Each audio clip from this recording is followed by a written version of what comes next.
जय श्री कृष्णा, राधे राधे। आप सभी को छोटी दीपावली की हार्दिक शुभकामनाएं। धनतेरस के दिन से ही 5 दिवसीय पर्व शुरू हो जाता है।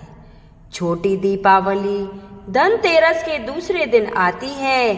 इस दिन को छोटी दिवाली के साथ साथ नरक चतुर्दशी और रूप चौदस के नाम से भी जाना जाता है। इस दिन सुबह जल्दी उठकर स्नान करने से सौंदर्य की प्राप्ति होती है और सभी तरह के संकट दूर हो जाते हैं। इसीलिए इस दिन सूर्योदय से पहले स्नान करने का बड़ा ही महत्व होता है। कार्तिक के पूरे महीने शरीर पर तेल नहीं लगाया जाता और रूप चौदस के दिन तेल की शरीर पर मालिश करके स्नान किया जाता है। सूर्योदय से पहले ही स्नान करने का बहुत बड़ा महत्व है। तो आइए सुनते हैं रूप चौदस के दिन सुनी जाने वाली पावन कथाएं। कथा प्रारंभ करने से पहले सभी माता बहनों से अनुरोध है कि कमेंट बॉक्स में जय श्री विष्णु भगवान और जय श्री गणेश भगवान और माता लक्ष्मी की जय जरूर लिखें। बोलो विष्णु भगवान की जय। तो सुनते हैं नरक चतुर्दशी की पहली कथा। नरकासुर को सोमासुर भी कहा जाता है। श्री कृष्ण भगवान अपनी 8 पत्नियों के साथ सुखपूर्वक द्वारका में रह रहे थे। एक दिन स्वर्गलोक के राजा देवराज इंद्र ने आकर उनसे प्रार्थना की कि हे कृष्ण भगवान, प्रयाग ज्योतिषापुर के दैत्यराज भौमासुर के अत्याचार से देवतागण त्राह त्राह कर रहे हैं।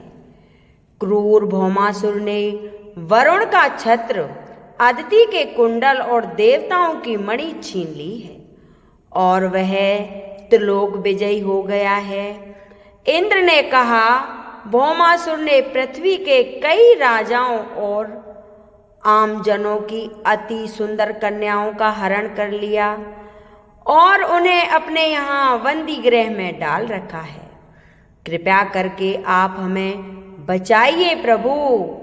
इंद्र की प्रार्थना स्वीकार करके श्री कृष्ण भगवान अपनी प्रिय पत्नी सत्यभामा को साथ लेकर गरुड़ पर सवार हो प्रयाग ज्योतिषापुर में पहुंच जाते हैं। वहां पहुंचकर भगवान कृष्ण ने अपनी पत्नी सत्यभामा की सहायता से सबसे पहले मुर दैत्य सहित मुर के 6 पुत्रों ताम्र, अंतरिक्ष, श्रवण, विवासु, नवस्वान और अरुण का संहार किया। मुर दैत्य का वध हो जाने का समाचार सुन भौमासुर अपने अनेक सेनापतियों और दैत्यों की सेना को साथ लेकर युद्ध के लिए निकला। भौमासुर को स्त्री के हाथों मारे जाने का श्राप था, इसलिए भगवान श्री कृष्ण ने अपनी पत्नी सत्यभामा को सारथी बनाया और घोर युद्ध के बाद अंत में कृष्ण भगवान ने सत्यभामा की सहायता से उसका वध कर डाला। इस प्रकार भौमासुर को मारकर श्री कृष्ण ने उनके पुत्र गददत्त को अभयदान देकर उसे प्रयाग ज्योतिष का राजा बनाया। भागदत्त कौरवों की ओर से महाभारत में युद्ध में लड़ता है और कौरवों का पक्ष लेता है। जिस दिन श्री कृष्ण भगवान ने भौमासुर का वध किया था उस दिन कार्तिक माह की चतुर्दशी तिथि थी, इसलिए उसे नरक चतुर्दशी भी कहा जाता है। इस दिन श्री कृष्ण भगवान ने भौमासुर अर्थात नरकासुर का वध कर किया था और उनकी कैद से लगभग 16,000 महिलाओं को मुक्त कराया था। इसी खुशी के कारण दीप जलाकर उत्सव मनाया जाता है और खुशियां मनाई जाती हैं। बोलिए विष्णु भगवान की जय। अब सुनेंगे दूसरी कथा। इस दिन दक्षिण भारत में बामन पूजा का भी प्रचलन है।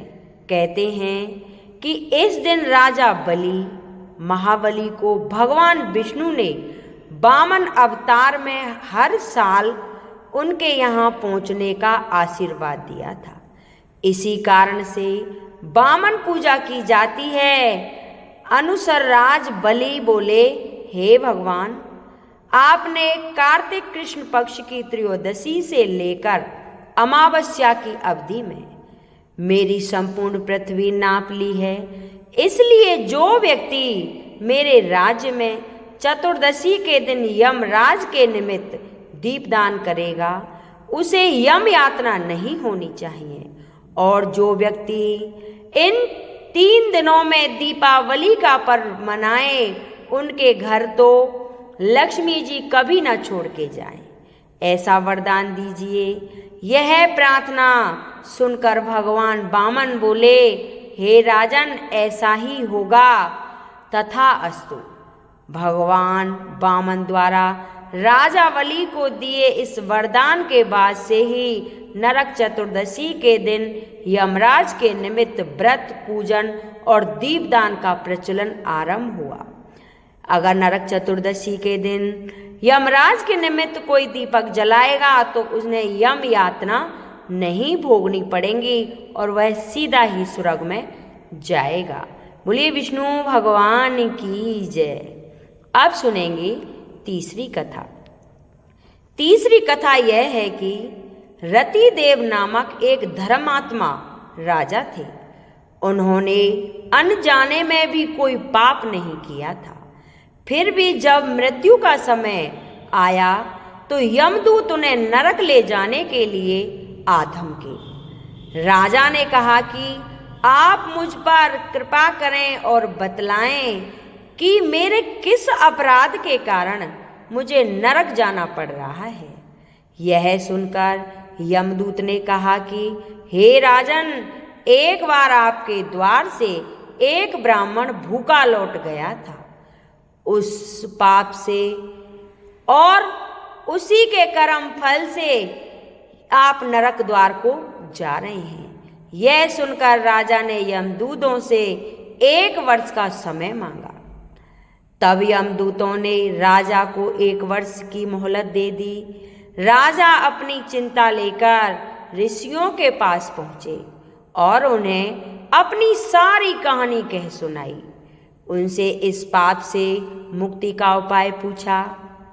तब ऋषि ने उन्हें बताया कि कार्तिक मास की कृष्ण पक्ष की चतुर्दशी का व्रत करें और ब्राह्मणों को भोजन करवाकर उनके प्रति हुए अपने अपराधों के लिए क्षमा याचना करें। राजा ने वैसा ही किया जैसा ऋषियों ने उसे बतलाया था। इस प्रकार राजा पाप मुक्त हुए और उन्हें विष्णु लोक में स्थान प्राप्त हुआ। उस दिन से पाप और नरक से मुक्ति हेतु भूलोक में कार्तिक चतुर्दशी के दिन का व्रत प्रचलित है। इस व्रत को अगर कोई इंसान करता है तो उसे यम की यातनाएं नहीं भोगनी पड़ती और वह सीधा ही श्री विष्णु धाम को जाता है। बोलिए विष्णु भगवान की जय। अब सुनेंगे कार्तिक महात्म्य के पहले अध्याय से और 14वें अध्याय तक की संपूर्ण कथा। बोलिए विष्णु भगवान की जय। मैं सिमरू माता शारदा, बैठो जीवा आए, कार्तिक मास की कथा लिखें वशिष्ठ जी हर्षाए। नैमिसारण तीर्थ में श्री सूत जी महाराज 88,000 सोनकादिक ऋषियों से बोले, अब मैं आपको कार्तिक माह की कथा विस्तार से सुनाता हूँ, जिसे सुनकर मनुष्य सब प्रकार के पापों से छूटकर अंत समय में बैकुंठ को प्राप्त होता है। तब सूत जी बोले, श्री कृष्ण जी से आज्ञा लेकर देव ऋषि नारद के चले जाने पर सत्यभामा प्रसन्न होकर लक्ष्मीपति भगवान से कहने लगी, हे नाथ, मैं धन्य हुई, मेरा जीवन सफल हो गया। मेरे जन्मदाता भी धन्य हैं, जिन्होंने मुझे जैसी त्रिलोक की सुंदरी को जन्म दिया, जो आपकी 16 सहस्त्र स्त्रियों के मध्य में आपकी परम प्यारी पत्नी बनी।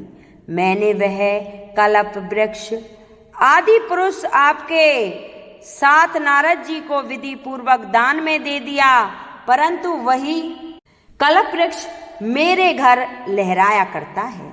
इस बात को मृत्युलोक में कोई भी स्त्री नहीं जानती है। त्रिलोकीनाथ, मैं आपसे कुछ पूछना चाहती हूँ।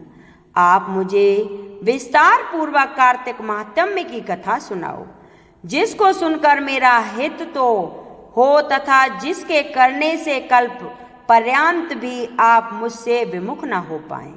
तब सूत जी बोले, सत्यभामा के ऐसे वचनों को सुनकर हंसते हुए श्री कृष्ण भगवान जी सत्यभामा का हाथ पकड़कर तथा अपने सेवकों को वहीं रोककर विलास युक्त अपनी पत्नी को कल्प वृक्ष के नीचे ले गए और हंसकर कहने लगे कि हे प्रिय, 16,000 रानियों में से मुझे तुम प्राणों के समान प्यारी हो।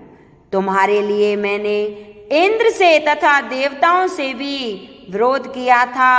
हे कांते, जो बात तुमने पूछी है उन अद्भुत बातों को सुनो। तब सूत जी बोले, एक दिन श्री कृष्ण भगवान ने सत्यभामा की प्रिय कामना के लिए गरुड़ पर सवार होकर इंद्रलोक जाकर कल्प वृक्ष मांगा। तब इंद्र के मना कर देने पर गरुड़ का इंद्र से घोर युद्ध हुआ और गौलोक में गरुड़ जी के गौओं से युद्ध किया। गरुड़ जी की चोंच की चोट से उनके कान और पूंछ कट गए और गिर पड़े। उनके रुधिर से 3 वस्तुएं उत्पन्न हुई, कान से तमाकू, पूंछ से गोभी और खून से मेहंदी।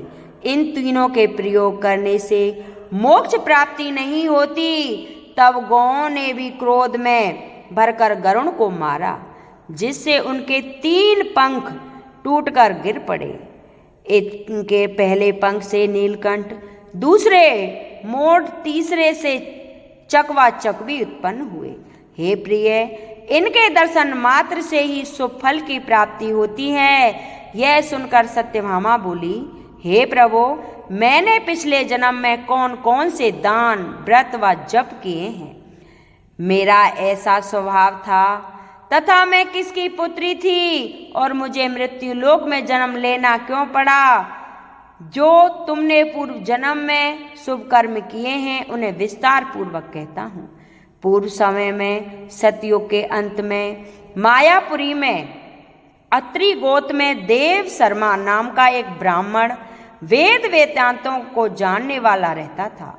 वह रोज अतिथियों की सेवा, हवन और सूर्य भगवान की पूजा किया करता था। उसका तेज सूर्य के समान तेजस्वी था। उसकी वृद्ध अवस्था में गुणवती नाम की कन्या हुई। उसका विवाह उस पुत्रहीन ब्राह्मण ने चंद्र नाम के अपने शिष्य के साथ करा दिया। वह चंद्र को अपने पुत्र के समान मानता था तथा चंद्र भी उसे अपने पिता के समान सम्मान देता था। एक दिन वे दोनों कुश और समिधा लेने के लिए वन में गए। हिमालय की तलहटी में भ्रमण करते हुए उन्होंने एक राक्षस को आता हुआ देखा। उस राक्षस के आने से भय के मारे उनके सब अंग शिथिल हो गए और भागने की सामर्थ्य भी नहीं रही। तब उस काल के अदृश्य राक्षस ने उन दोनों को मार डाला। उनके धर्मात्मा होने के कारण मेरे पार्षद उनको मेरे पास बैकुंठ में ले आए, क्योंकि उन्होंने आजीवन सूर्य भगवान की पूजा की थी। उस शुभ कर्म से मैं दोनों पर अति प्रसन्न हुआ। शिव, सूर्य, गणेश जी व देवी, इन सब देवताओं की पूजा करने वाले सब स्वर्ग को प्राप्त होते हैं। मैं एक होता हुआ भी काल और कर्म के भेद से 5 प्रकार का होता हूँ। जैसे एक के समान तेजस्वी, रूपवान, चंदन और माला धारण किए हुए मेरे भवन में आए तो वे दिव्य भोग भोगने वाले होते हैं। भगवान श्री कृष्ण ने कहा, हे देवी, गुणवती अपने पिता व पति को राक्षस के द्वारा मारे जाने का समाचार सुनकर बड़ा विलाप करने लगी। हाय नाथ, हाय पिता, मुझको त्याग कर तुम कहाँ चले गए? मैं अकेली कन्या हूँ, तुम्हारे बिना अब मेरा क्या होगा? मैं क्या करूंगी? अब मेरे भोजन और वस्त्र आदि की व्यवस्था कौन करेगा? घर में स्नेह पूर्वक मेरा पालन पोषण कौन करेगा? मैं कुछ नहीं कर सकती। मुझ विधवा की रक्षा कौन करेगा? मैं कहाँ जाऊं, कहाँ रहूं? मेरा तो अब कहीं ठिकाना नहीं रहा।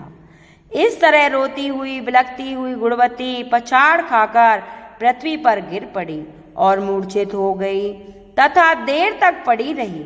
फिर जब होश में आई तो पूर्वांत अत्यंत करुण विलाप कर शोक सागर में डूब गई। जब कुछ संभली तो उसे ध्यान आया कि मेरे पिता तथा पति की मृत्यु के पश्चात उनकी क्रिया करनी चाहिए जिससे उनकी गति हो सके। अतः उसने अपने घर की सारी वस्तुएं बेच दी। उनके बेचने से जो पैसे उसे मिले उनसे अपने पिता और पति का श्राद्ध आदि किया। फिर वह उसी नगर में रहती हुई भगवान विष्णु की भक्ति में आठों पहर मगन रहने लगी। उसने जन्म से लेकर मृत्यु तक नियम पूर्वक सारी एकादशियों के व्रत और कार्तिक महीने में उपवास तथा व्रत किए।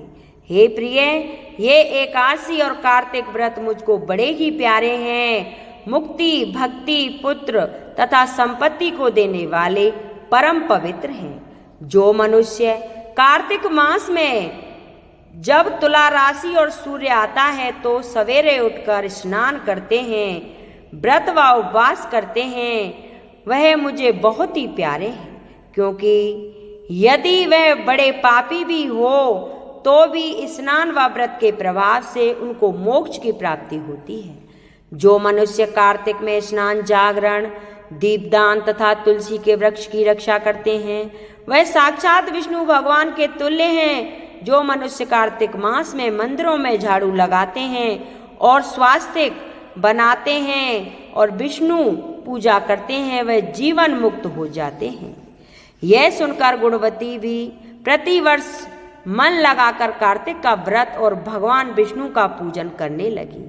हे प्रिय, एक बार वह ज्वरग्रस्त थी और दुबली हो गई थी, फिर भी किसी न किसी प्रकार गंगा स्नान के लिए चली गई। गंगा तक पहुंचती थी किंतु शीत के मारे वह बुरी तरह से कांप रही थी।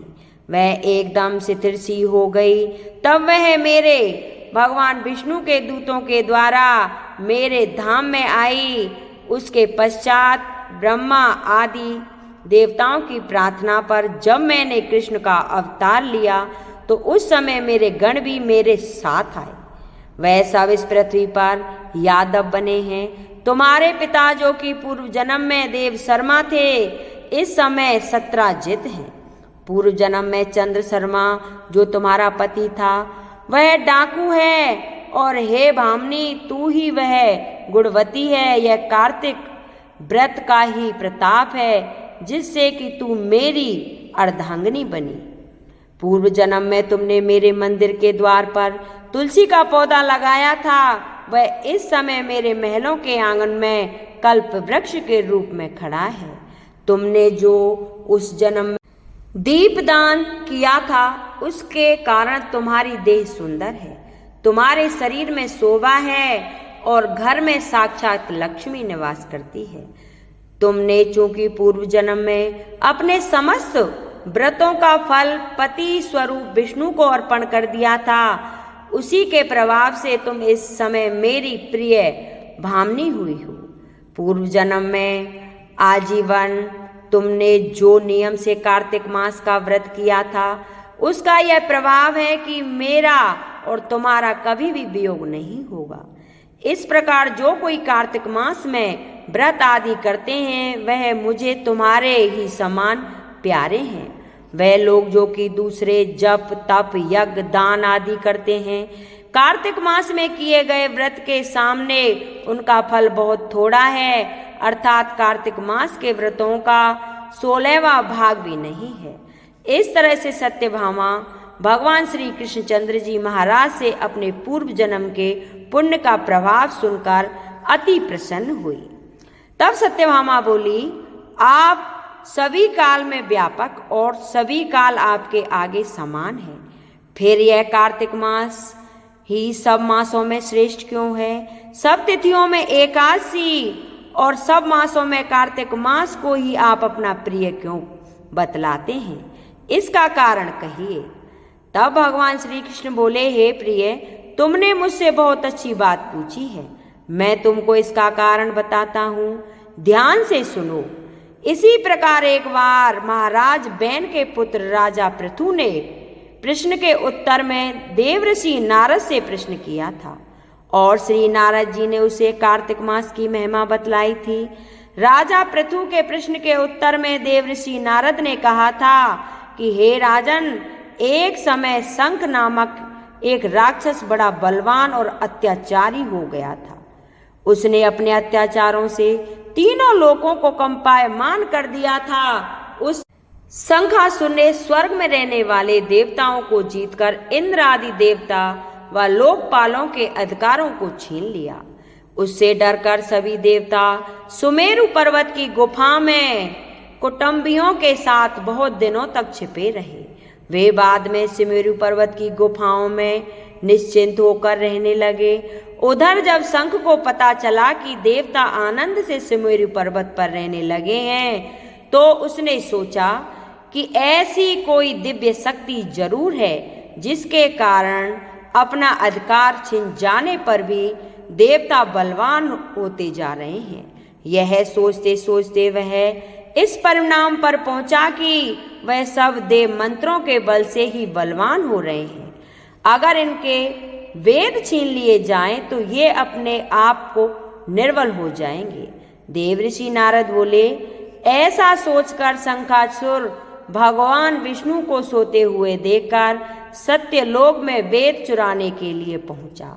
उसको आता देखकर भगवान विष्णु ने उसकी नीयत जान ली। उसके डर के कारण बीज मंत्र के साथ समुद्र के जल में छिप गए। शंख भी वेद मंत्रों तथा बीज मंत्रों को ढूंढता हुआ समुद्र में प्रविष्ट हो गया, लेकिन ना तो उसको वेद मंत्र मिले और ना बीज मंत्र ही। जब शंख समुद्र से निराश होकर वापस लौटा तो उस समय श्री ब्रह्मा जी पूजा की सामग्री लेकर सब देवताओं के साथ भगवान विष्णु की शरण में पहुंचे और भगवान को गहरी नींद से जगाने के लिए गाने बजाने लगे। धूप गंध आदि से बार बार उनका पूजन करने लगे। धूप दीप नैवेद्य आदि अर्पण करने लगे, पर भगवान की निद्रा भंग नहीं हुई और वह देवताओं सहित श्री ब्रह्मा जी को अपनी पूजा करते देखकर बहुत प्रसन्न हुए और उनसे इस प्रकार कहने लगे, मैं आप लोगों के इस कीर्तन और मंगलाचरण से अति प्रसन्न हूँ। आप अपना अभिष्ट वर मांगिए, मैं अवश्य प्रदान करूंगा। जो मनुष्य अश्वनी शुक्ल पक्ष की एकादशी से देव उत्पन्नी एकादशी तक ब्रह्म मुहूर्त में उठकर मेरी अर्चना करेंगे, वह तुम्हारी तरह मेरे को प्रसन्न के कारण बनेंगे। सो यह जो पद्म अर्ध आचमन और जल आदि सामग्री आप लोग मेरे लिए लाए हैं, वह अत्यंत गुणों वाली होकर आपका कल्याण करेगी। शंख जो वे चुरा कर ले गया है, वे सब के सब समुद्र में ही है। अतः मैं शंखासुर को मारकर उन्हें ले आता हूँ। आज से मंत्र बीज और वेदों के साथ चारों वेद प्रति वर्ष कार्तिक मास में जल में विश्राम किया करेंगे। अब मैं मत्स्य का रूप धारण करके समुद्र में जाता हूँ और आप लोग भी ऋषि महर्षियों के साथ लेकर मेरे साथ चलो।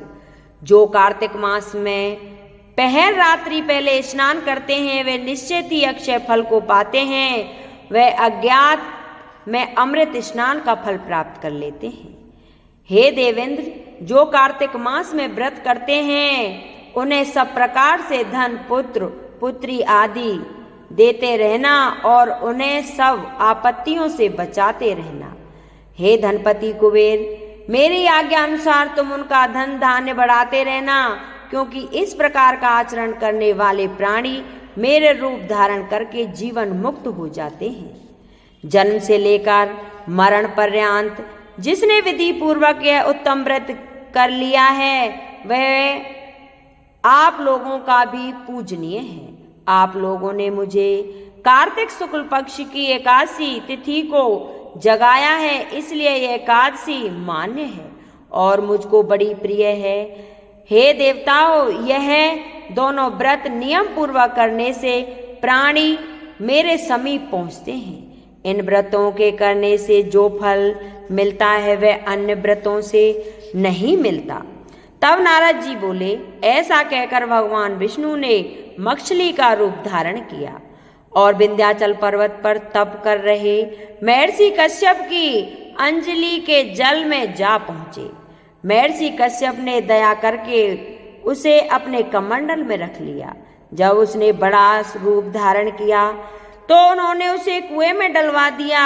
जब वह कुआं में भी ना समा सकी तो उन्होंने उसे तालाब में फेंकवा दिया। जब वह तालाब भी ना आ सकी तो उन्होंने उसे समुद्र में डलवा दिया। वह भी बढ़ने लगी।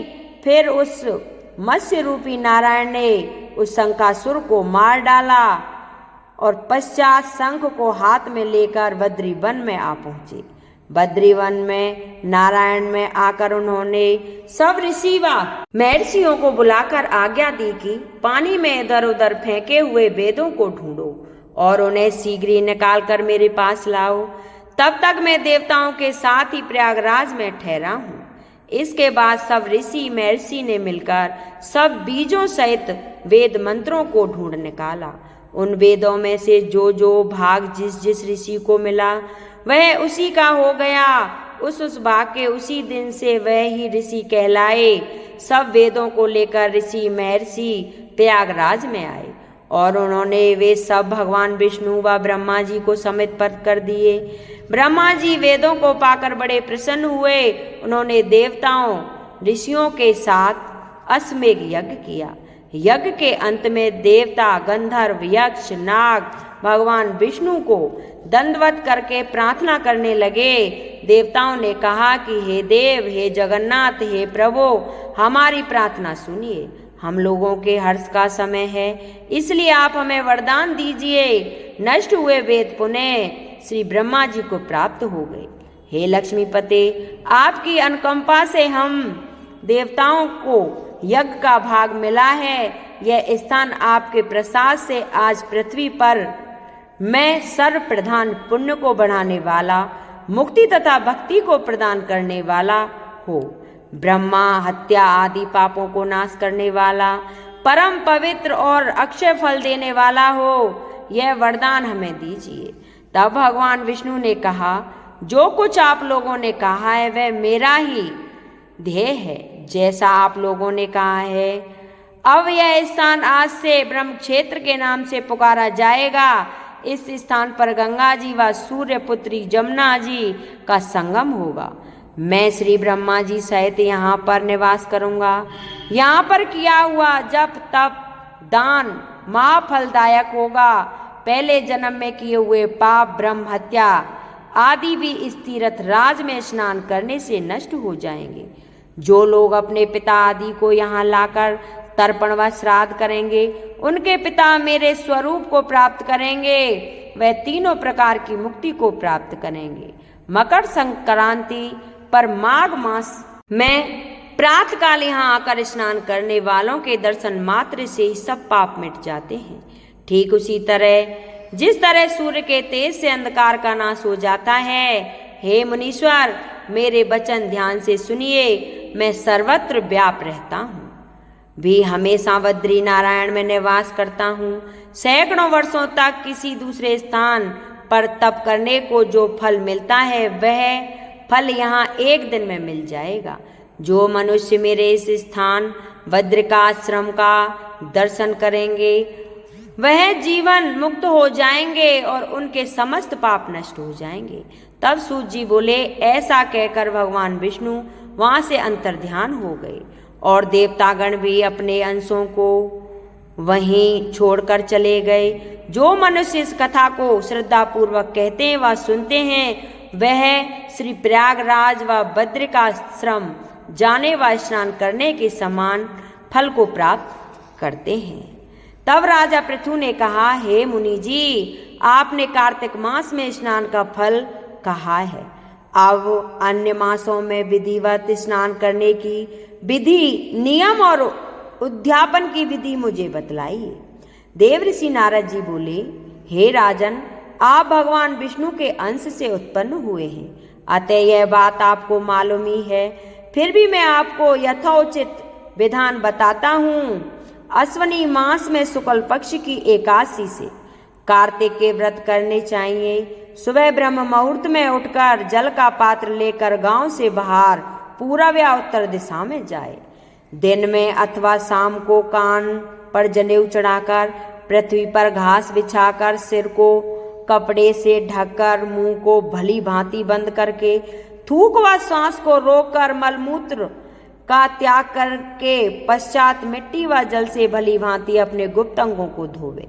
तत्पश्चात जो मनुष्य दांत उन्मुख शुद्धि नहीं करता, उसके सब मंत्र निष्फल हो जाते हैं। अतः दांत और जीभ को यत्न पूर्वक शुद्ध करना चाहिए और निम्नलिखित मंत्र पढ़कर वृक्ष से दातुन तोड़नी चाहिए। हे बृहस्पति, तुम हमें आयु, कीर्ति, तेज, प्रज्ञा, पशु, संपत्ति, महाज्ञान, बुद्धि और विद्या प्रदान करो। यह मंत्र पढ़कर दूध वाले वृक्ष पर से 12 अंगुल की दातुन तोड़कर करें। व्रत या श्राद्ध के दिन दातुन नहीं करनी चाहिए। प्रतिपदा, अमावस्या, नवमी, छठी, रविवार को चंद्र तथा सूर्य ग्रहण में दातुन नहीं करनी चाहिए। कटीले पेड़ों, कपास, पीपल, बरगद और निर्गंध, इन पेड़ों की दातुन नहीं करनी चाहिए। तत्पश्चात भली भांति स्नान करके फूल, माला, चंदन और पान इत्यादि पूजा की सामग्री लेकर प्रसन्न मन व भक्ति पूर्वक भगवान शंकर के मंदिर में जाना चाहिए। वहाँ सभी देवताओं की अर्ध आचमनीय आदि वस्तुओं से अलग अलग पूजन करना चाहिए। प्रार्थना एवं प्रणाम करनी चाहिए। फिर भक्तों के स्वर में स्वर मिलाकर श्री हरि का कीर्तन करना चाहिए। मंदिरों में जो गायक भगवान श्री हरि का कीर्तन करने आए हों, उनका माला, चंदन, तांबुल आदि से पूजन करना चाहिए, क्योंकि देव स्थानों में भागवत कीर्तन करने वाले भी साक्षात भगवान विष्णु की मूर्ति होते हैं। यह लोग सतयुग में विष्णु जी को अपनी तपस्या, योग और दान द्वारा भगवान को प्रसन्न करते थे, मगर कलयुग में भागवत गुणवान ही भगवान श्री हरि को प्रसन्न करने का प्रधान साधन माना गया है। तब नारद जी ने राजा पृथु से कहा, हे राजन, मैंने एक बार भगवान से पूछा, हे प्रभु, आप सबसे अधिक कहाँ रहते हैं? यह सुनकर भगवान ने कहा, हे नारद, मैं बैकुंठ अथवा योगियों के हृदय में ही नहीं रहता, अपितु जहाँ मेरे भक्त मेरा कीर्तन करते हैं वहाँ मैं अवश्य रहता हूँ। जो मनुष्य चंदन, माला आदि से मेरे भक्तों का पूजन करते हैं, उनसे मेरी ऐसी प्रीति होती है जैसी कि मेरी पूजा से भी नहीं हो सकती। शिरीष, धतूरा, गिरजा, चमेली, केसर और कदार तथा कटहल के फूलों व अक्षतों से भगवान विष्णु की पूजा नहीं करनी चाहिए। अड़हल, कंद, ग्रीस, जूही, मालती और केवड़ा के पुष्पों से भगवान शंकर की पूजा नहीं करनी चाहिए। लक्ष्मी के इच्छुक पुरुषों को तुलसी पत्र से सूर्य नारायण की पूजा नहीं करनी चाहिए। जिस देवता की पूजा में जो फूल निश्चिष्ट हैं, उसी से उसका पूजन करें। पूजन समाप्त होने के पश्चात भगवान से क्षमा प्रार्थना करें। यथा, हे सर्वेश्वर, हे देव, मेरे पास ना मंत्र है ना क्रिया है, मैं भक्ति से हीन हूँ। जो कुछ भी पूजा मैंने आपकी की है उसे पूरा करें। ऐसी प्रार्थना करने के बाद दंडवत प्रणाम और क्षमा प्रार्थना करके भागवत कीर्तन करना चाहिए, श्री हरि की कथा सुननी चाहिए और प्रसाद ग्रहण करना चाहिए। इस तरह बताई गई विधि के अनुसार जो मनुष्य कार्तिक व्रत का अनुष्ठान करते हैं, वे नारद जी भगवान विष्णु को परम प्रिय होते हैं और संसार के सभी सुखों को भोगते हुए अंत में मुक्ति को पाते हैं। तब नारद जी ने कहा, जब 2 घड़ी रात शेष रह जाए तब तिल, कुश, अक्षत, चंदन आदि लेकर शुद्ध होकर जलाशय पर जाएं। नहर की अपेक्षा नदी में स्नान करने से 10 गुना फल मिलता है और नदी की अपेक्षा संगम पर स्नान करने से 10 गुना फल मिलता है तथा तीर्थ पर स्नान करने से इन सब से 2 गुना फल होता है। स्नान से पहले भगवान का ध्यान करके स्नानार्थ संकल्प करें। फिर तीर्थ में उपस्थित देवताओं को क्रम से अर्ध आचमन आदि देवें। अर्ध मंत्र यह है, हे कमलनाथ आपको नमस्कार है, हे जलासाई भगवान आपको नमस्कार है, हे ऋषिकेश आपको प्रणाम है, मेरे दिए हुए अर्ध को आप ग्रहण करें। बैकुंठ, प्रयाग तथा बद्रिका आश्रम में जहाँ कहीं भी भगवान विष्णु गए हैं वहाँ उन्होंने 3 प्रकार से अपना पैर रखा था। वहाँ पर ऋषि वेद यज्ञों के सहित समस्त देवता मेरी रक्षा करते रहें। हे जनार्दन, हे दामोदर, हे देवेश, आपको प्रसन्न करने के लिए मैं कार्तिक मास में विधिवत प्रातः स्नान कर रहा हूँ। आपकी कृपा से मेरे समस्त पाप नष्ट हो जाएं। हे हरि कार्तिकेय, मैं व्रत व विधि पूर्वक स्नान करने वाले मैं अर्घ देता हूँ। आप राधिका सहित ग्रहण करें। हे कृष्ण, हे प्रबल राक्षसों का नाश करने वाले भगवान, हे पाप नाशक, कार्तिक मास में नित्य प्रीति दिए हुए मेरे इस अर्घ द्वारा कार्तिक स्नान का व्रत करने वाले फल मुझे प्राप्त हो। इसके बाद विष्णु, शंकर तथा सूर्य का ध्यान करके जल में प्रवेश करें और नाभि पर्यंत जल में खड़ा होकर विधि पूर्वक स्नान करें। गृहस्थी तिल और आंवले का चूर्ण लगाकर तथा विधवा स्त्री व यति तुलसी की जड़ की मिट्टी लगाकर स्नान करें। सप्तमी, अमावस्या, नवमी, त्रयोदशी, द्वितीया, दशमी आदि तिथियों को आंवला तथा तिल से स्नान नहीं करना चाहिए। स्नान करते हुए निम्न शब्द कहें। जिस भक्ति भाव से भगवान ने देवताओं के कार्य के लिए 3 प्रकार का रूप धारण किया था, वही पापनाशक भगवान विष्णु अपनी कृपा से मुझे पवित्र बनाएं। विष्णु जी की आज्ञा से कार्तिक व्रत करने वालों की इंद्र आदि सारे देवता रक्षा करते हैं, अतः वह मुझको पवित्र करें। बीजों, रहस्यों तथा यज्ञों सहित वेदों के मंत्र, कश्यप आदि ऋषि, इंद्र आदि देवता मुझे पवित्र करें। गंगा आदि सभी नदियां, संपूर्ण तीर्थ, 7 समुद्र और समस्त जलाशय मुझको पवित्र करें। आदिति आदि सभी नारियां, यज्ञ, सिद्धि, सर्प, सब औषधियां व 3 लोकों के पर्वत मुझे पवित्र करें। इन शब्दों को कहकर स्नान करने के पश्चात व्रती हाथ में पवित्र धारण करके देवता, ऋषि, मनुष्य तथा पितरों का विधिवत तर्पण करते समय जितने भी तिल तर्पण में रहते हैं उतने वर्ष पर्यंत व्रती के पितृगण स्वर्ग में वास करते हैं। तत्पश्चात व्रत करने वाला जल से निकलकर शुद्र वस्त्र पहने और प्रातःकाल के सब कृत्यों से निवृत्त होकर पुनः भगवान विष्णु का पूजन करे। समस्त तीर्थों के सारे देवताओं का स्मरण करके भक्ति पूर्वक सावधान होकर चंदन, फूल और फलों सहित भगवान विष्णु को फिर अर्घ देवे। अर्घ मंत्र का अर्थ यह है, पवित्र कार्तिक मास में मैंने स्नान किया है। हे विष्णु जी, राधा के साथ आप मेरे दिए अर्घ को ग्रहण करें। पश्चात चंदन, फूल और तांबुल, पान आदि से वेद पाठी ब्राह्मणों का श्रद्धा पूर्वक पूजन करें और बार बार साष्टांग प्रणाम करें। ब्राह्मणों के दाएं पैर में तीर्थ रहते हैं, मुख में वेद और सारे अंगों में देवता निवास करते हैं। अपने कल्याण की कामना रखने वाले लोग इनका अपमान करें और ना इनके साथ विरोध करें। फिर एकाग्रचित हो भगवान विष्णु की प्यारी तुलसी का पूजन करें, उनकी परिक्रमा करें तथा उनको प्रणाम करें। हे देवी, हे तुलसी, देवताओं ने ही प्राचीन काल से तुम्हारा निर्माण किया है और ऋषियों ने तुम्हारा पूजन किया है। हे विष्णु की प्यारी तुलसी, आपको प्रणाम है, आप मेरे सब पापों का नाश करें। इस प्रकार भक्ति पूर्वक जो लोग कार्तिक व्रत का अनुष्ठान करते हैं वह संसार से सुखों को भोगते हुए अंत में मुक्ति को प्राप्त होते हैं। तब नारद जी बोले, हे राजन, कार्तिक मास में व्रत करने वालों के नियम सुनिए। यह मैं आपको संक्षेप में बताता हूँ।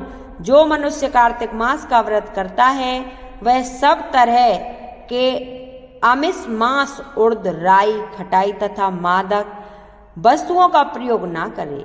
यह व्रत करने वाला दूसरे का अन्न ग्रहण ना करे, किसी से द्वेष ना करे तथा तीर्थ के अतिरिक्त अन्य कोई यात्रा ना करे।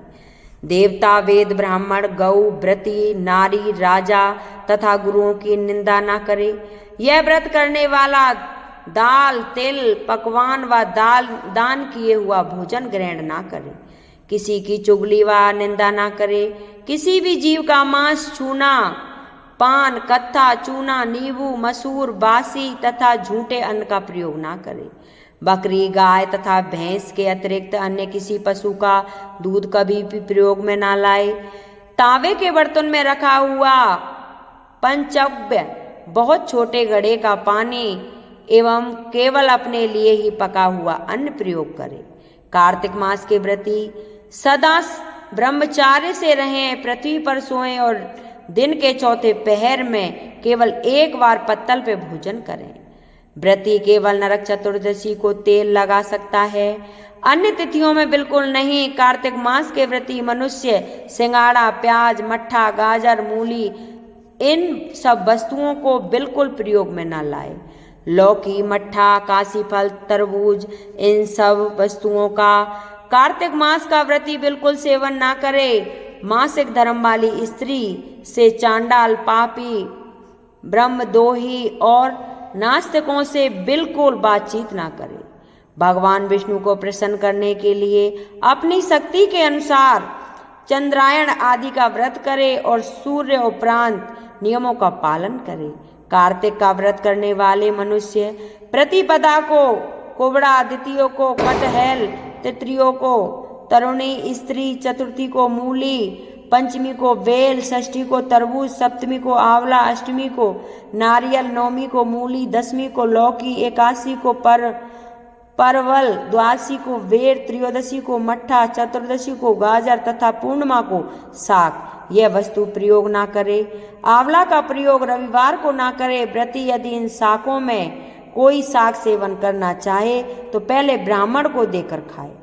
यही विधान माघ मास के व्रत के लिए भी है। देवोत्पन्नी एकादशी में पूर्वोक्त विधि के अनुसार नित्य जागरण, गायन, वादन आदि इसको विधिवत करने वाले मनुष्य को देखकर यम के दूत इस प्रकार भाग जाते हैं जैसे सिंह की गर्जना से हाथी भाग जाते हैं। यह कार्तिक मास का व्रत सब व्रतों में श्रेष्ठ है। इसके अतिरिक्त जितने भी व्रत यज्ञ हैं वह 1000 की संख्या में किए जाने वाले भी इसकी तुलना नहीं कर सकते, क्योंकि यज्ञ करने वाले मनुष्य तो केवल स्वर्ग में ही जाते हैं, किंतु कार्तिक मास में व्रत रखने वाले प्राणी सीधा वैकुंठ को जाता है।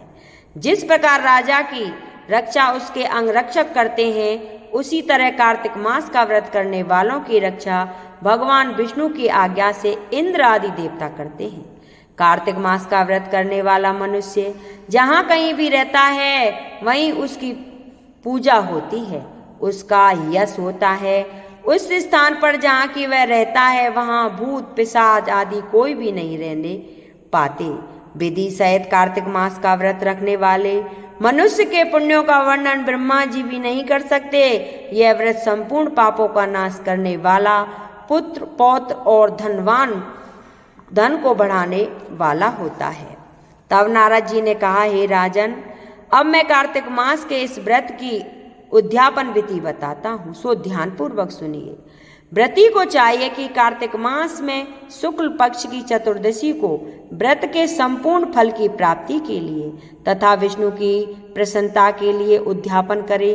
तुलसी के ऊपर चंदोबा बनावे, बंधनवार व फूलों से सुसज्जित करे, चवर से सुशोभित मंडप बनावे, चारों दरवाजों पर मिट्टी के बने हुए पुण्यशील, सुशील, जय और विजय इन 4 द्वारपालों को अलग अलग बैठावे। तुलसी की जड़ों में 4 रंगों द्वारा सर्वोत्र भद्रमंडल बनावे। इसके ऊपर पंचरत्न नारियल रखे और शुद्ध वस्त्र से कलश को ढके। फिर भगवान विष्णु का पूजन करे।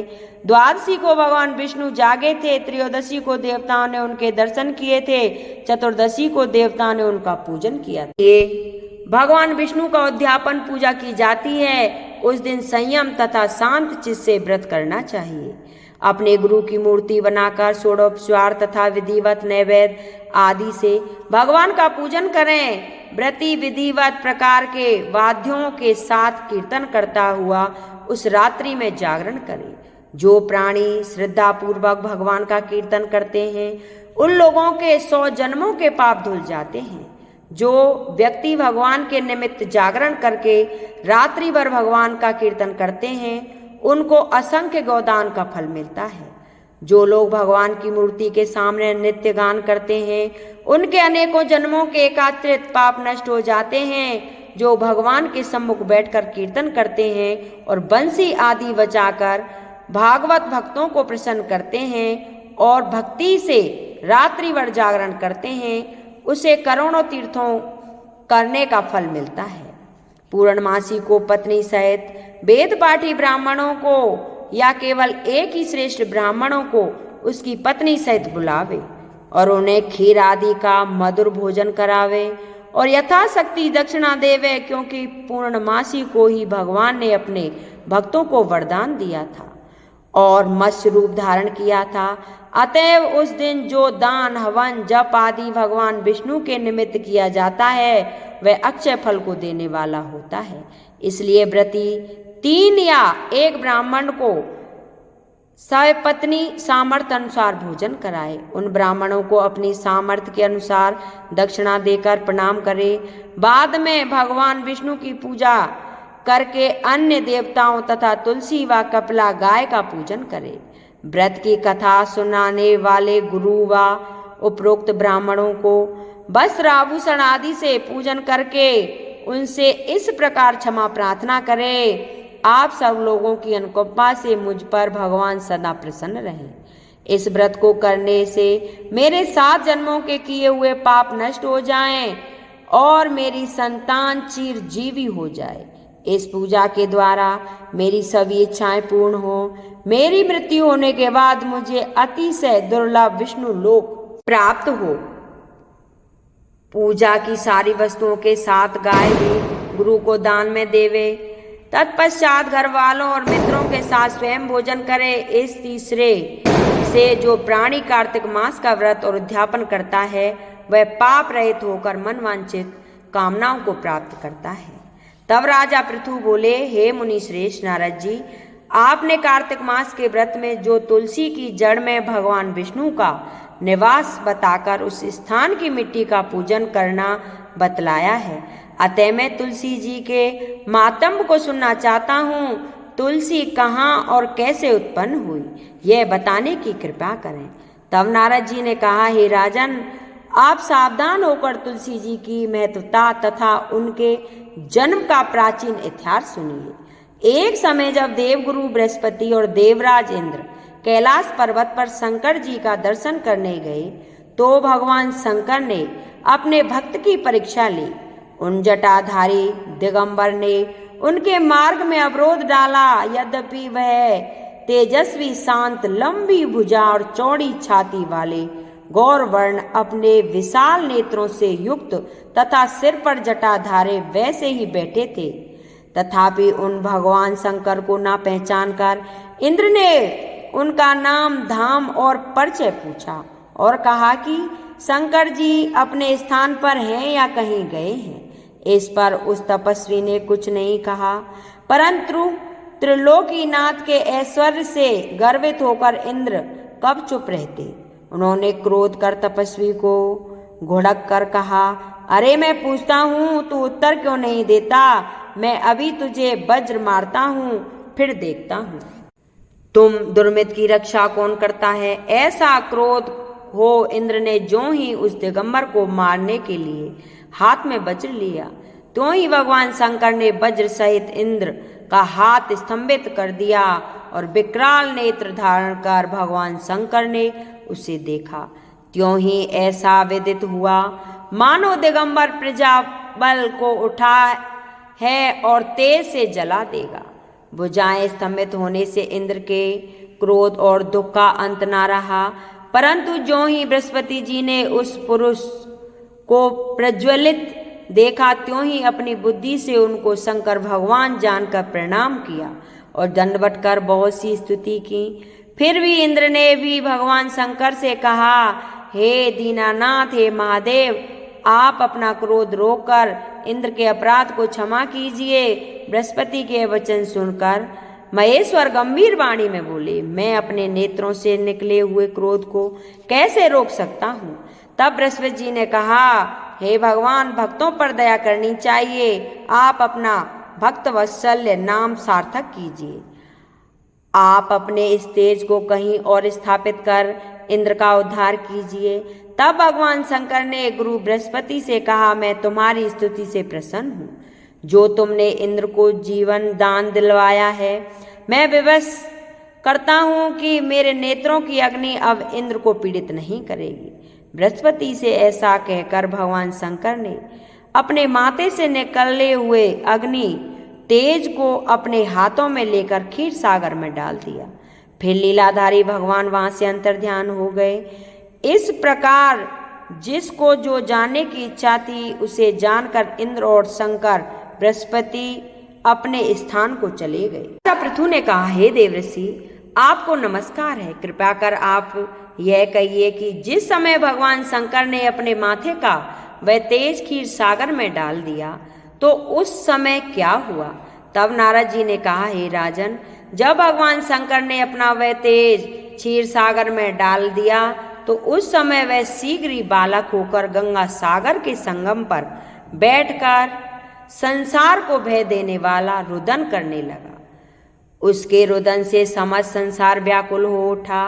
लोकपालों के मन में भी व्याकुलता हुई, चराचर चलायमान हो गया। शंकर सुवन के रुदन से ब्रह्मांड व्याकुल हो गया। समस्त देवता और ऋषि मुनि व्याकुल होकर लोक पितामह श्री ब्रह्मा जी की शरण में गए। सब ने मिलकर श्री ब्रह्मा जी को प्रणाम किया और उनकी स्तुति की। फिर कहा कि हे पितामह, यह तो बड़ा ही भयंकर समय उपस्थित हुआ है। हे महायोगी, इसका नाश कीजिए। तब देवताओं की ऐसी बात सुनकर श्री ब्रह्मा जी सत्यलोक से उतरकर उस बालक को देखने के लिए समुद्र तट पर आए। समुद्र ने ब्रह्मा जी को आता देखकर प्रणाम किया और बालक को उठाकर उनकी गोद में दे दिया। तब वह विस्मित होकर श्री ब्रह्मा जी ने पूछा, हे सागर, तुम शीघ्र कहो कि यह बालक किसका है। समुद्र ने विनम्र शब्दों में कहा, प्रभु, यह तो मैं नहीं जानता, किंतु मुझे इतना अवश्य ज्ञात है कि यह गंगा सागर के संगम पर प्रकट हुआ है।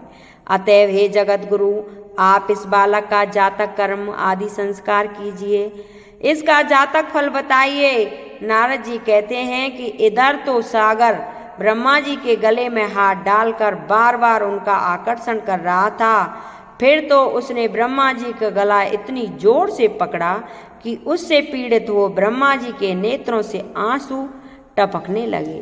किसी प्रकार से ब्रह्मा जी ने अपने दोनों हाथों का जोर लगाकर अपना गला छुड़ाया और सागर से कहा, हे सागर, सुनो, मैं तुम्हारे पुत्र का जातक फल कहता हूँ। मेरे नेत्रों से जो यह जल निकला है, इस कारण इसका नाम जालेंधर होगा। यह उत्पन्न होने के साथ ही तरुण हो गया है। इससे यह सब शास्त्रों का पारगामी, महापराक्रमी, महावीरवाल, बलवान, महायोद्धा और रणधुर्म होगा। यह बालक सब दैत्यों का अधिपति और भगवान विष्णु को जीतने वाला होगा तथा यहीं कहीं भी नहीं रहेगा। एक भगवान शंकर को छोड़कर यह सबसे अवैध होगा।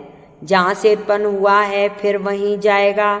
इसकी स्त्री बड़ी पतिव्रता, सौभाग्यवान, सर्वगुण सुंदरी, परम मनोहर, विष्णुवासिनी तथा शीलवान होगी।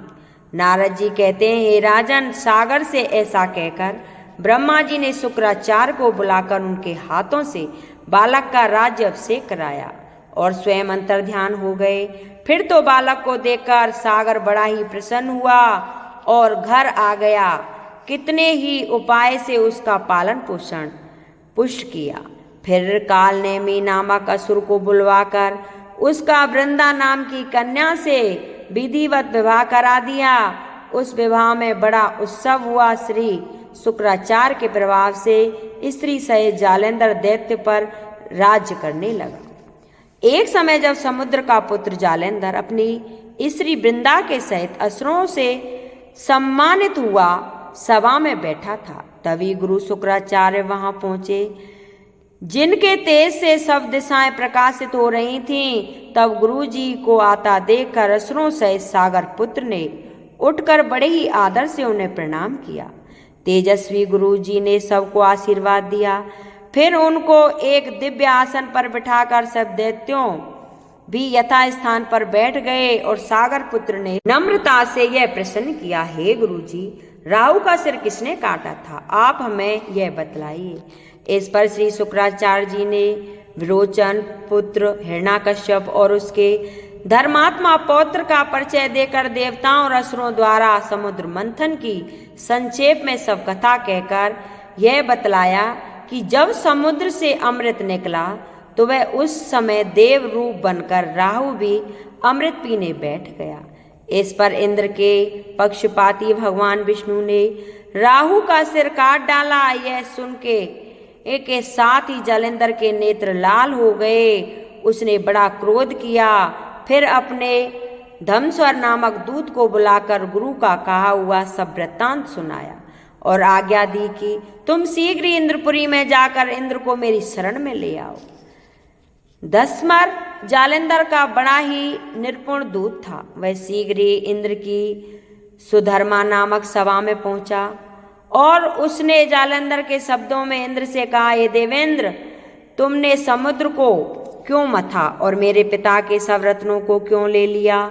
ऐसा करके तुमने अच्छा नहीं किया। यदि तू अपना भला चाहता है तो सब रत्नों सहित देवताओं के साथ मेरी शरण में आ जा, अन्यथा हे सुराधाम, मैं सत्य कहता हूं कि तेरा राज विध्वंस कर दूंगा। इंद्र यह सुनकर बहुत विस्मित हुआ और कहने लगा, पहले सागर ने मेरे भय से सब पर्वतों को अपनी कुक्षी में क्यों स्थान दिया और मेरे शत्रु दैत्यों की क्यों रक्षा की?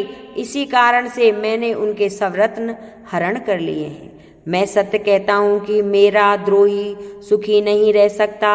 इंद्र की बात सुनकर वह दूत शीघ्र ही जालेंद्र के पास आया और सब बातें उसे कह सुनाई, जिन्हें सुनते ही वह दैत्य क्रोध के मारे अपने होठों को काटने लगा और देवताओं को जीतने के लिए उसने उद्योग आरंभ कर दिया। फिर तो सब दिशाओं तथा पाताल से करोड़ों दैत्य उसके साथ चल दिए। शुभ निशुभ सेनापतियों को साथ लेकर जालेंद्र इंद्र से युद्ध करने लगा। शीघ्र ही उसने इंद्र के नंदनवन में अपनी विशाल सेना उतार दी। वीरों की संग ध्वनि और घोर गर्जना से इंद्रपुरी गूंज उठी। अरावती छोड़ देवता उनसे युद्ध करने चले। भयानक मार काट हुई दोनों पक्षों के आचार्य अपने अपने मृतों को जीवित करने लगे। असुरों के आचार्य गुरु शुक्र अपनी मृत संजीवनी विद्या से और देवगुरु बृहस्पति द्रोणागिरी से औषधि लाकर मृतों को जलाते रहे। इस पर जालेंद्र ने अपने गुरु शुक्राचार्य जी से क्रोध होकर कहा, मेरे हाथों से मरे हुए देवता कैसे जीवित हैं? जलाने वाली औषधि तो सब आपके पास ही है, फिर यह कैसे संभव है? इस पर श्री शुक्राचार्य जी ने गुरुदेव श्री बृहस्पति जी द्वारा द्रोणागिरी से औषधि लाकर देवताओं को जलाने की बात बताई। यह सुनकर जालेंद्र और भी क्रोध हो गया और शुक्राचार्य जी ने कहा, क्रोध क्यों होते हो? यदि शक्ति है तो द्रोणागिरी पर्वत को उखाड़ कर समुद्र में फेंक दो, तब मेरे कथन की सत्यता प्रमाणित हो जाएगी। इस पर जालेंद्र क्रोध होकर शीघ्र ही द्रोणागिरी पर्वत के पास जा पहुंचा और अपनी भुजाओं द्वारा उसने जड़ से उखाड़कर समुद्र में फेंक दिया।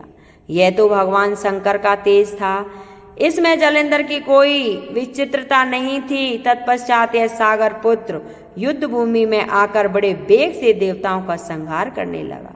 जब गुरु बृहस्पति औषधि लेने के लिए द्रोणागिरी पर्वत पर पहुंचे तो द्रोणागिरी की जगह वहां पर उन्हें शून्य मैदान मिला। तब वह भयभीत होकर देवताओं के पास आए और कहा कि युद्ध बंद कर दो, तुम लोग अब जालेंद्र को नहीं जीत सकोगे। पहले इंद्र ने जो भगवान शंकर का अपमान किया था, यह उसी का फल है। यह सुनकर देवता युद्ध की आशा त्याग अत्यंत ही व्याकुल हो इधर उधर भाग निकले। सिंधुस्वती निर्भय होकर अमरावती में प्रविष्ट हो गया। इंद्र आदि सब देवताओं ने गुफाओं में शरण ली। श्री नारद जी ने कहा, जब जलेंद्र को अपनी खोज में आते देखकर इंद्र आदि देवता भयकंपित होकर वहां से भी भाग निकले। यह भागकर वैकुंठ में भगवान विष्णु के पास पहुंचे। फिर सब देवताओं ने अपनी रक्षा के लिए उनकी स्तुति की। देवताओं की उस दीन वाणी को सुनकर करुणा सागर भगवान विष्णु ने उनसे कहा कि हे देवताओं, तुम भय को त्याग दो, युद्ध में शीघ्र ही उस जालेंद्र को देखूंगा। ऐसा कहने के साथ ही भगवान गरुड़ पर जा बैठे।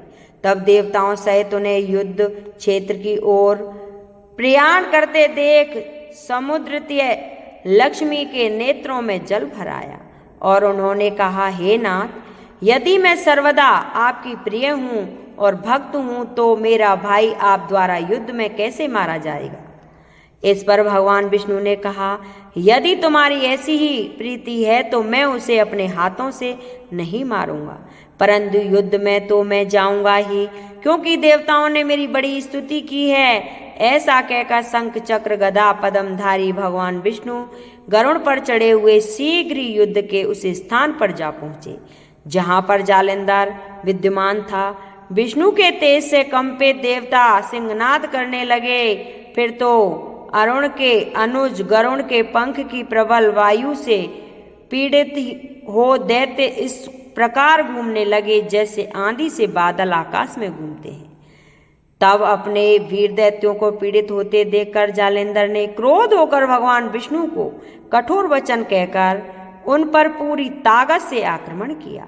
दैत्यों के तीक्ष्ण प्रहारों से व्याकुल देवता इधर उधर भागने लगे।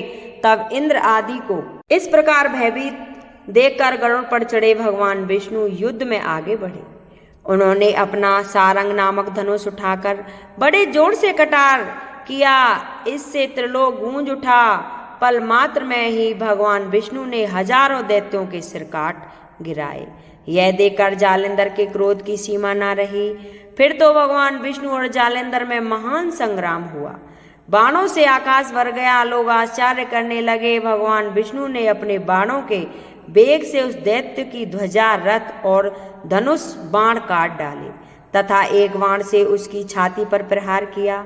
इससे व्यथित हो उसने अपनी प्रचंड गदा उठाकर गरुड़ के मस्तक पर दे मारी। गरुड़ पृथ्वी पर गिर पड़ा। साथ ही क्रोध से उस दैत्य ने अपने होठ काटे और भगवान विष्णु की छाती में तीक्ष्ण बाण मारा। इसके उत्तर में भगवान विष्णु ने उसकी गदा काट दी और अपने सारंग धनुष पर बाण चढ़ाकर उसको बींधना आरंभ किया। जालेंद्र भी उस पर अपने पैने बाण बरसाने लगा।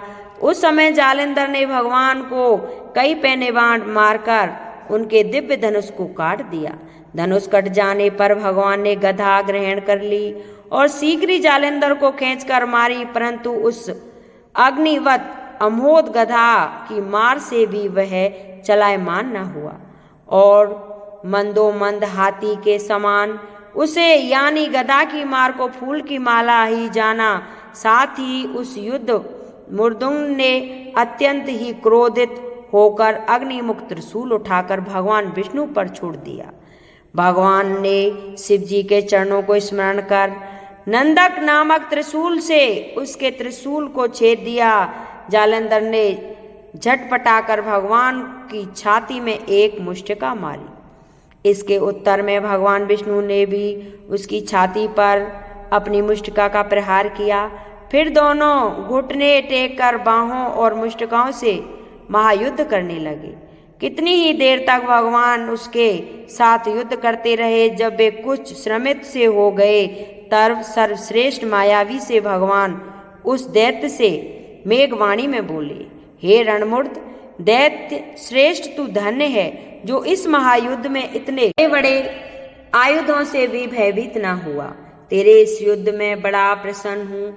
तू जो चाहे वर मांग, मैं अधेय वस्तु भी आज तुझे दे सकता हूँ।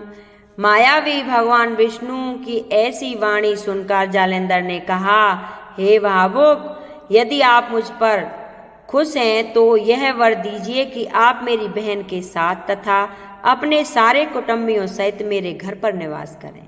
नारद जी कहते हैं, उसके ऐसे वचन को सुनकर भगवान को खेद तो हुआ, किंतु उसी क्षण उन देवेश ने तथास्तु कह दिया। अब भगवान विष्णु सब देवताओं के साथ जालंधरपुर में जाकर निवास करने लगे।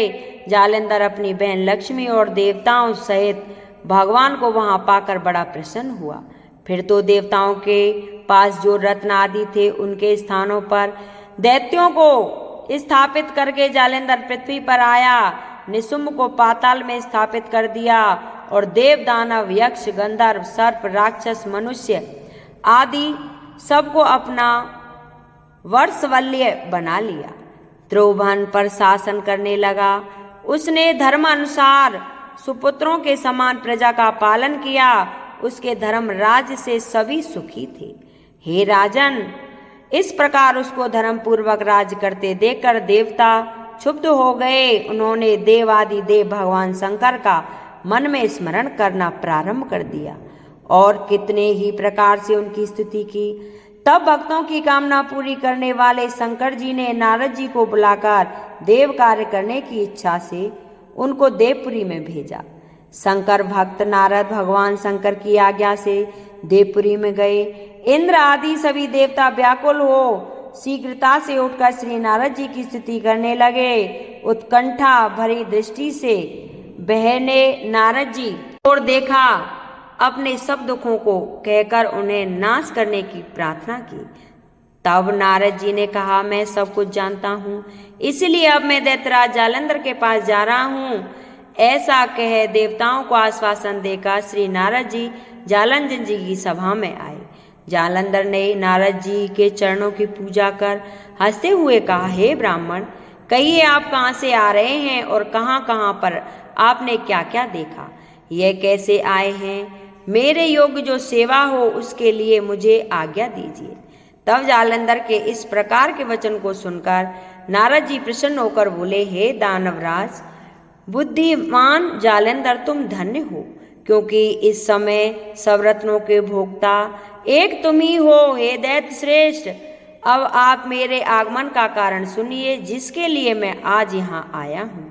हे दैत्यराज, मैं स्वेच्छा से कैलाश पर्वत पर गया था, जहाँ 10,000 योजन में फैला हुआ कल्प वृक्ष का वन है।